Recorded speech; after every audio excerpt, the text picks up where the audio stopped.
Ahoj, já vás všechny zdravím. Welcome to another video. Today we are going to talk about the days of the week and a little bit about the etymology too. The Czech calendar starts with Monday, pondělí, Monday. It actually means the day after Sunday. Po means after, po neděli, after Sunday. Úterý, Tuesday, and comes from an old Czech word vterý, which means the second.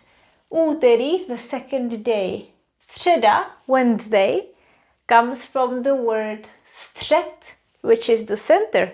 So the center of the working week. Středa, Wednesday. Čtvrtek, it's a very fun one because there is this huge consonant cluster. Čtvrtek. So čtvrtek comes from čtvrtý, which means the fourth day of the week. Pátek, Friday, comes from the word pátý, which is the fifth. Pátek. Sobota, Saturday, comes from, believe it or not, a Hebrew word, the Sabbath. So sobota, Saturday.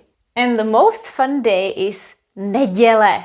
Neděle, from the word nedělat, not do. So you don't do anything on Sunday. Neděle. So you would use these forms if somebody asks you, for example, co je dneska za den? What day is today? We have a word dnes and dneska. Dnes means the day of today and it's formal. Dneska is more informal. Co je dneska za den? Dneska je středa. Now let's have a look how the forms change when we talk about on which day. We would put the preposition v or ve, which in English means at or in this case on, when it comes to days of the week. The interesting thing is that this would not always be read as v. Sometimes it would be read as f, and as you can see, sometimes it's spelled with an extra e. As you can see, I just added these colorful dots. The green one means neuter. You would say to pondělí, krásné pondělí. Red is feminine, ta středa, úžasná středa.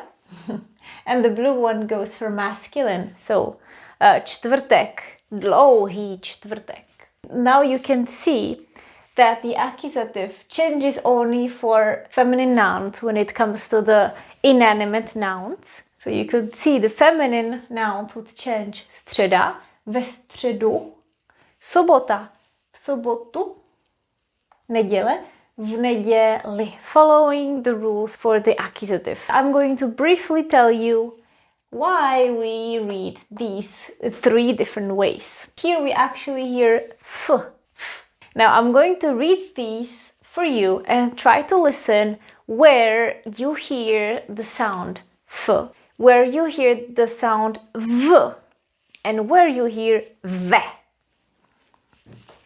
V pondělí, v úterý, ve středu, ve čtvrtek, v pátek, v sobotu, v neděli. Let's see first where we heard the actual v, the voiced v, as in the word village. It was in one case, v neděli. Now, where did you hear ve?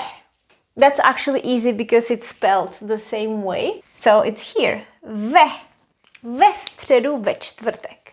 And the last part that remains is the sound f, which is tricky sometimes because when we speak quickly, you barely hear it. It's just like air coming out. V pondělí. If you don't know the preposition is there, you wouldn't even guess there is something before. Now let's read it together and you keep it in mind where we have the sound f, v, and ve. I'm going to first read it slowly and then I'm going to say it quickly as if I was talking to somebody who is a native Czech speaker. V pondělí. Now the fast one. V pondělí. V úterý.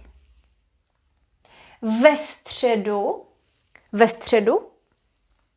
ve čtvrtek, ve čtvrtek, v pátek, v pátek, v sobotu, v sobotu, v neděli, v neděli. So this is it. This is what you would use if somebody asks you a question starting with kdy. Kdy máš čas? When do you have time? Kdy máš čas? V sobotu. Kdy se sejdeme? When are we meeting? Sejdeme se ve čtvrtek. If you're still wondering why are we saying f and v and ve? It has to do with something called the regressive assimilation of voice. When we have a group of consonants, consonant cluster, it all is affected by the consonant that comes before that first consonant. For example, here we have two consonants, v and p. P in Czech is voiceless. It means when you say p, the vocal cords don't vibrate as much as when we say something voiced, like b, as in Brno, or the English word beautiful. So we have b and p. And in Czech we cannot say v pondělí. It's difficult. Why would we say that? So what happens is this voiceless one affects the V.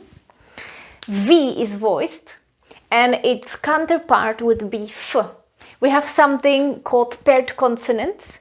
I'm going to show you a little chart that you can have a look at, and if you're interested in this you can study. If you don't know what I'm talking about, you don't have to worry about it. Just learn that we have these three ways to pronounce it. So v and f. Again, v, the vocal cords vibrate, and f is just air. The vocal cords don't vibrate as much. The same happens here. Our vocal cords don't work as much when we pronounce the vowels. U, f, úterý. Again, it's affected. Here we have an extra vowel, so there is no consonant cluster. We cannot be talking about any consonants affecting. But here we do the same thing. P is voiceless and it affects the previous consonant v. V pátek. The same here. S as opposed to z is voiceless. S, it affects this. So v sobotu.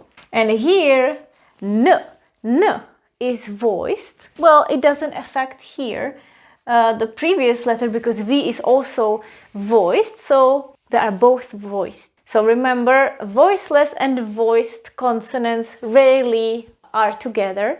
They usually group, they become friends. One friend influences the other, and usually it's this one influencing the one behind them. And the last word I want to teach you is the word weekend. A weekend. O víkendu means at the weekend, on a weekend. O víkendu. Co děláš o víkendu? Tak to je všechno. Mějte se krásně a přeju vám nádhernou středu. Ahoj!